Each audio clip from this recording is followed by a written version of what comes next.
Hello students, good morning. Questions को आगे बढ़ाते हुए लेते हैं एक और क्वेश्चन। देखो, the presentation of major classes of operating cash receipt less major classes of operating cash disbursement is best described as. क्या बोल रहा है कि operating cash receipt minus operating cash disbursement, इसको बेस्ट डिस्क्राइब कैसे करेंगे? मतलब ये क्या चीज है बताओ। डिस्बर्समेंट, ठीक है, स्पेलिंग गड़बड़ हो सकती है।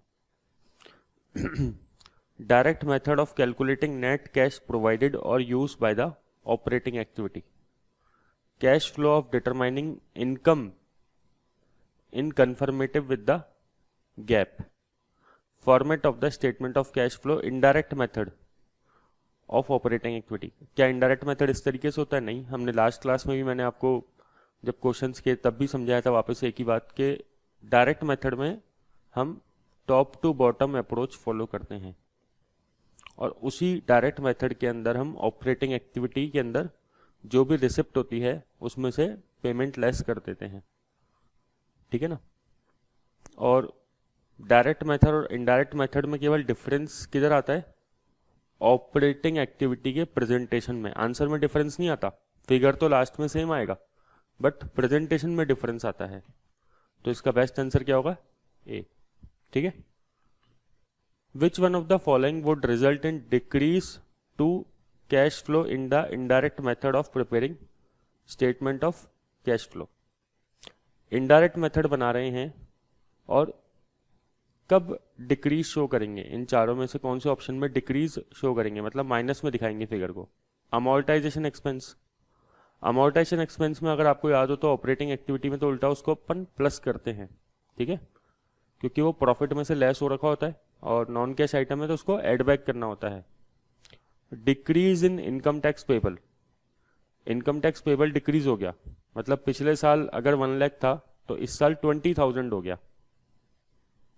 टी अकाउंट बना के देख लो, ledger account, income tax payable. Payable क्या होती है? लाइबिलिटी। ओपनिंग बैलेंस क्रेडिट होगा obviously.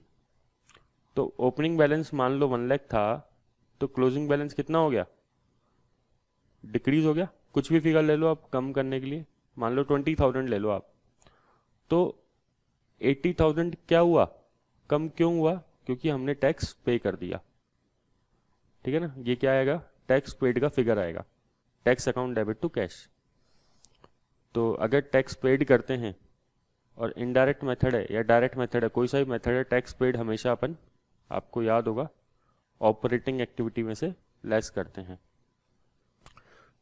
Proceed from issue of common stock, ये तो फाइनेंसिंग एक्टिविटी का पार्ट है और ये प्लस होगा।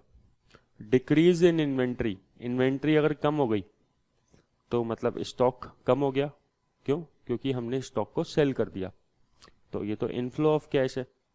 क्लियर क्या? तो answer should be B. The information reported in the statement of cash flow should help investor, creditor and other to assess all of the following except. बोल रहा है कि स्टेटमेंट ऑफ कैश फ्लो इन सब के लिए हेल्प करता है, लेकिन एक चीज को छोड़ते हुए, एक्सेप्ट देख लेते हैं जरा। कंपनी एबिलिटी टू पे डिविडेंड एंड मीट ऑब्लिगेशन। क्या कैश फ्लो ये बता सकता है कि कंपनी डिविडेंड पे कर पाएगी नहीं कर पाएगी? बिल्कुल बता सकता है। अगर कंपनी का ऑपरेटिंग कैश फ्लो प्लस में है, कंपनी के पास जो फ्लोज हैं कैश फ्लो वो ज़्यादा हैं, तो डिविडेंड पे कर सकती है, लाइबिलिटी पे कर सकती है।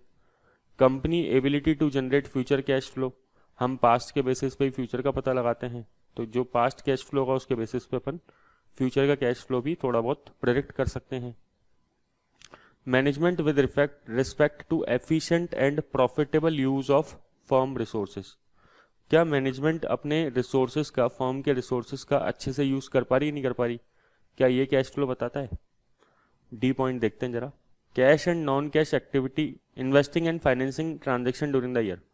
Cash and non cash investing and financing transaction during the year. कई लोग क्या है, डी ऑप्शन टिक लगा देंगे इसके अंदर एग्जाम में अगर ये क्वेश्चन आएगा तो। क्यों?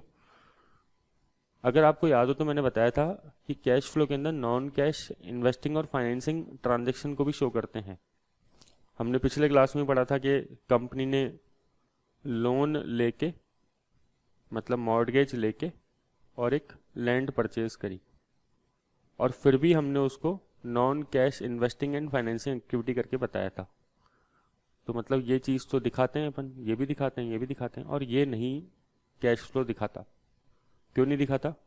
क्योंकि देखो रिसोर्सेज का यूटिलाइजेशन ये नहीं बता सकता ना कि जैसे अपने पास कोई असेट्स है तो असेट्स से अपन कितनी सेल कर पा रहे हैं, क्या ये बताएगा? नहीं, कैश फ्लो ये कभी नहीं बता सकता। तो सर ये कौन बताता है? ये रेशोज बताते हैं। ठीक है, जैसे असेट टर्नओवर रेशो, क्या फॉर्मूला होता है? Sales upon assets. तो ये बता रहा है कि कंपनी अपने रिसोर्सेज मतलब असेट्स का कितना यूटिलाइजेशन कर पा रही है। Like net profit ratio, NP ratio, कि कंपनी का नेट प्रॉफिट कितना है अपॉन सेल्स, है ना। तो ये सब चीजें कौन बताता है? रेशोज बताते हैं। तो ये कैश फ्लो नहीं बता सकता। During the year DINC acquired a long-term productive assets for 5,000 and also borrowed 10,000 from local bank. Company ने, अब देखो दोनों अलग अलग ट्रांजेक्शन है कि 5,000 का तो क्या किया है? असेट्स परचेज किया है, असेट्स बाय किया है। तो ये कौन सी एक्टिविटी है? इन्वेस्टिंग एक्टिविटी माइनस में। और कंपनी ने 10,000 का लोन लिया है। लोन लेना कौन सी एक्टिविटी होती है? फाइनेंसिंग एक्टिविटी होती है। ठीक है। तो 5,000 का आउटफ्लो हो गया और 10,000 का इनफ्लो हो गया। ठीक है, तो outflow for investing activity 5,000, inflow from financing activity, loan लेना फाइनेंसिंग एक्टिविटी होती है 10,000। तो answer should B A. A company, मैं केवल नाम है ना शॉर्ट में ले लेता हूँ ताकि फालतू नेम पढ़ने के अंदर कोई मतलब नहीं हो। A company has recorded the following payment for the current period. बताइए क्या है? ये सब पेमेंट्स दे रखे हैं। परचेज ट्रिलियम स्टॉक, कोई कंपनी है, उसका हमने शेयर परचेज किया। नाम से आपको कोई मतलब ही नहीं होना चाहिए कि हमने बस शेयर परचेज किया, आपको ये पता होना चाहिए। Dividend paid to Atwater share holders, मतलब खुद के शेयर होल्डर्स को डिविडेंड पे करा। डिविडेंड पेड कौन सी एक्टिविटी होती है? Financing activity. ठीक है, कंपनी ने किसी दूसरी कंपनी के शेयर एक्वायर करे, investing activity. Repurchase of company at water company stock, मतलब खुद के शेयर परचेज कर ली। खुद के शेयर परचेज करना मतलब बायबैक। तो ये कौन सी एक्टिविटी है? Financing activity. आपको पता होना चाहिए रिडम्पशन ऑफ शेयर्स। रिडम्पशन मतलब खुद के शेयर्स को रिडीम करना या बायबैक करना कौन सी एक्टिविटी होती है? फाइनेंसिंग एक्टिविटी होती है। शेयर्स इशू करना, शेयर बायबैक करना, दोनों फाइनेंसिंग एक्टिविटी होती है। अब आपसे पूछ क्या रहा है, देख लेते हैं। The amount to be shown in the investing activity section of Atwater cash flow statement should be. बताओ भाई, इन्वेस्टिंग एक्टिविटी में कितना अमाउंट जाएगा? तो इन्वेस्टिंग एक्टिविटी में केवल 3 लाख शो करेंगे। Carlson company has the following payment recorded for the current period. क्या है? Dividend paid to Carlson shareholder, खुद के शेयरहोल्डर्स को डिविडेंड पे करा। अगेन फाइनेंसिंग एक्टिविटी, अब तो बिल्कुल रट जाना चाहिए आपको। Interest paid on bank loan, interest paid कौन सी एक्टिविटी थी? Operating activity. Purchase of equipment कौन सी एक्टिविटी होती है? Investing activity. आपसे पूछ रहा है ऑपरेटिंग एक्टिविटी में कितना अमाउंट दिखाएंगे, तो ऑपरेटिंग एक्टिविटी में केवल कितना जाएगा? Interest paid. Barber company has recorded the following payment for the current period. क्या है? Interest paid on bank loan, कौन सी एक्टिविटी बताओ? फाइनेंस, वो ऑपरेटिंग एक्टिविटी है ना। Dividend paid to Barber share holders, company ने खुद के शेयर होल्डर्स को डिविडेंड पे किया, financing activity. Repurchase of Barber company stock, खुद के शेयर रीपरचेज कर लिए, तो फाइनेंसिंग एक्टिविटी। तो आपसे फाइनेंसिंग एक्टिविटी के बारे में पूछ रहा है, तो 2 और 4 6 लाख, और दोनों की दोनों आउटफ्लो है। ठीक है ना, डिविडेंड पे करना भी और शेयर को रीपरचेज करना भी। सेलेक्टेड फाइनेंशियल इंफॉर्मेशन फॉर के company for the year just ended is shown below. अच्छे से करना, थोड़ा सा बड़ा क्वेश्चन है। नेट इनकम दे रखी है आपको, increase in accounts receivable decrease in inventory, increase in accounts payable, depreciation expense, cash receive from issue of common stock. Cash receive from issue of common stock कहाँ जाएगा? फाइनेंसिंग एक्टिविटी जाएगा, ठीक है, मतलब company ने खुद के शेयर इशू करे। कैश पेड फॉर डिविडेंड, ये कौन सी एक्टिविटी है? Financing activity again. Cash paid for acquisition of land, investing activity, ठीक है। तो ये तीनों तो हो गई अलग एक्टिविटीज। आपसे पूछ रहा है फाइनेंसिंग एक्टिविटी का कैश फ्लो बताओ, तो फाइनेंसिंग मतलब जबरदस्ती इतना बड़ा क्वेश्चन बना रखा है। फाइनेंसिंग एक्टिविटी का कितना आएगा बताओ? 8 लाख तो शेयर इशू करने से इनफ्लो हो गया और डिविडेंड पे करने से आउटफ्लो हो गया 80,000 का, तो आंसर शुड बी 720, ठीक है, 29 का B. An accountant with an Nesbo enterprises has gathered the following information in order to prepare the statement of cash flow for the current year. तो कुछ इन्फॉर्मेशन दे रखी है, जैसे नेट इनकम दे रखा है अपन को, इसमें से डेप्रिसिएशन डिडक्टेड है, ठीक है, ऐसे कुछ अमाउंट अपन को दे रखा है। तो इसमें से क्या है? डेप्रिसिएशन मतलब डिडक्टेड है, ठीक है ना, यही मतलब हुआ ना कि नेट इनकम जो है includes a deduction for depreciation expense, मतलब हमने नेट इनकम में से डेप्रिसिएशन माइनस कर रखा है। वैसे भी ये नहीं भी कहता तो हम मानते हैं कि डेप्रिसिएशन लेस कर रखा है, ठीक है।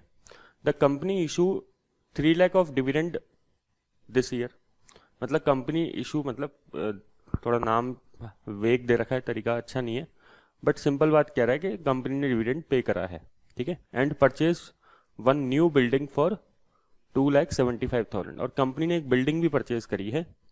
The balance sheet from the current period and prior period include the following balances. 2 सालों के अपन को बैलेंस शीट के फिगर दे रखे हैं।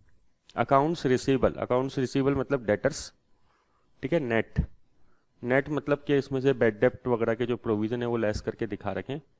क्रेडिटर्स है, इन्वेंट्री है, और आपको इनडायरेक्ट मेथड यूज करते हुए ऑपरेटिंग कैश फ्लो का अमाउंट बताना है। सिंपल क्वेश्चन है, आप खुद ट्राई करके देखो जरा कैसे होगा। नेट इनकम 456,900 की है, तो पहले तो इसमें डेप्रिसिएशन सिंपल ऐड कर दो आप, कितना है? 45,600 का, ठीक है। अब अकाउंट्स रिसीवेबल क्या हो रहा है? अपना बैलेंस कम हो रहा है, देख रहे हो, डेटर्स का बैलेंस क्या हो रहा है? कम हो रहा है, तो इसको हमें ऐड बैक करना पड़ेगा। 56,860 माइनस 45,300 11,560, ठीक है। डेटर्स कम होने का मतलब क्या है? हमने कलेक्ट कर दिया होगा डेटर से, वो होता है ना डिक्रीज इन करंट असेट्स को ऐड करते हैं, वही पॉइंट है। अकाउंट्स पेबल देखो डिक्रीज हो रहा है, ठीक है, तो डिक्रीज होने का मतलब हमने लाइबिलिटी कहीं ना कहीं पे करी है, ठीक है। तो लाइबिलिटी पे करने का मतलब हमें इसको लेस करना पड़ेगा। पेमेंट क्या होगा? अपने अकाउंट से पेमेंट कट गया होगा, माइनस हो गया होगा। इन्वेंट्री इंक्रीज हो गई, इन्वेंट्री इंक्रीज होने का क्या मतलब होता है कि हमने इन्वेंट्री खरीदी है, परचेज करी है, तो परचेज करने में तो पैसा जाता है, तो 7,620 ये माइनस हो जाएगा। तो 456,900 plus 45,600 plus 11,560 minus 56,900 plus minus 2155 और माइनस 7,620 504,285। तो देख लो ये इसमें आ रहा है ना, तो इसका आंसर क्या होगा? सी। 31 देखते हैं। For the physical year just ended D electronics had the following result. क्या है? Net income, depreciation expense, increase in accounts payable, increase in account receivable, increase in deferred tax liability. पहले जैसा ही क्वेश्चन है, आपसे बोल रहा है ऑपरेटिंग एक्टिविटी से कैश फ्लो निकाल के बताओ। तो 9,20,000 तो नेट इनकम हो गया, उसमें डेप्रिसिएशन का फिगर क्या कर देंगे? एड बैक कर देंगे, है ना, क्योंकि नॉन कैश एक्सपेंस है। अकाउंट्स पेबल इंक्रीज हो गया मतलब लाइबिलिटी इंक्रीज हो गई, मतलब हमने लोन कहीं ना कहीं लिया होगा, तो इनफ्लो हो गया। अकाउंट्स रिसीवेबल इंक्रीज हो गया मतलब आउटफ्लो, डेट जब भी करंट असेट्स बढ़ जाएगा तो outflow. Deferred income tax liability increase हो गई, तो इन मतलब लाइबिलिटी इंक्रीज हो गई सिंपल, तो इनफ्लो। ठीक है, हमेशा याद रखो कि टैक्स के सारे एडजस्टमेंट आपको बताया हुआ है कि किधर जाते हैं, हमेशा ऑपरेटिंग एक्टिविटी में जाते हैं। तो चाहे वो डेफर्ड टैक्स हो चाहे नॉर्मल टैक्स हो, उससे कोई फर्क नहीं पड़ेगा।